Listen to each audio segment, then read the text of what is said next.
कभी दरवाजे के हैंडल को छूने गए और अचानक से झटका लगा, या किसी दोस्त को छुआ और करंट सा लगा। तो दोस्तों, यह है स्टैटिक इलेक्ट्रिसिटी का कमाल। ये आम बात है और थोड़ा चौंकाने वाला जरूर होता है, पर आमतौर पर नुकसानदेह नहीं होता। स्टैटिक इलेक्ट्रिसिटी हमारे चारों तरफ है, भले ही हम इसे हमेशा देख न पाएं। ये किसी चीज की सतह पर इलेक्ट्रिकल चार्ज का जमावड़ा होता है। हम अक्सर इसे एक झटके के रूप में महसूस करते हैं, लेकिन ये और भी बहुत कुछ के लिए जिम्मेदार होता है।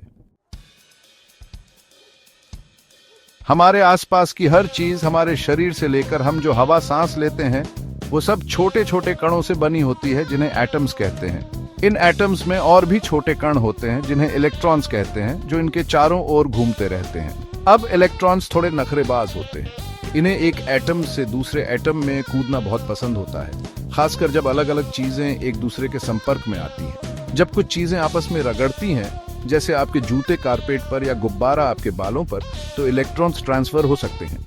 यह ट्रांसफर चार्जेस के बैलेंस को बिगाड़ देता है। एक चीज पर इलेक्ट्रॉन्स की अधिकता हो जाती है, जिससे उस पर नेगेटिव चार्ज आ जाता है, जबकि दूसरी चीज इलेक्ट्रॉन्स खो देती है और पॉजिटिवली चार्ज्ड हो जाती है। चार्जेस का यह इंबैलेंस हमेशा के लिए नहीं रहता। जैसे पानी हमेशा अपने लेवल पर आ जाता है, वैसे ही बिजली भी बैलेंस्ड रहना चाहती है।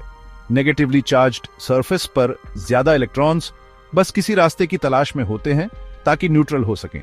उन्हें मौका मिलता है जब आप किसी ग्राउंडेड चीज को छूते हैं, जैसे डोर नॉब या किसी और इंसान को। तभी ज्यादा इलेक्ट्रॉन्स किसी ज्यादा पॉजिटिवली चार्ज चीज की तरफ भागते हैं और इलेक्ट्रिसिटी का एक सडन फ्लो बनता है, जिसे स्टैटिक शॉक कहते हैं। Section 4, the discharge dilemma. Shock कितना तेज होगा, ये कुछ चीजों पर निर्भर करता है। जैसे सूखी हवा इलेक्ट्रिसिटी की खराब कंडक्टर होती है, इसलिए स्टैटिक चार्जेस आसानी से बिल्ड अप हो सकते हैं। इसलिए सर्दियों में स्टैटिक शॉक्स ज्यादा आम होते हैं, क्योंकि हवा ज्यादा सूखी होती है। इस्तेमाल की जाने वाली चीजों का प्रकार भी मायने रखता है। कुछ चीजें जैसे ऊन और सिंथेटिक कपड़े इलेक्ट्रॉन्स देने या लेने के लिए ज्यादा तैयार रहते हैं, जिससे स्टैटिक चार्ज का ज्यादा बिल्डअप होता है। और आपके और जिस चीज को आप छूते हैं, उनके बीच चार्ज का अंतर जितना ज्यादा होगा, शॉक उतना ही ज्यादा नोटिसेबल होगा।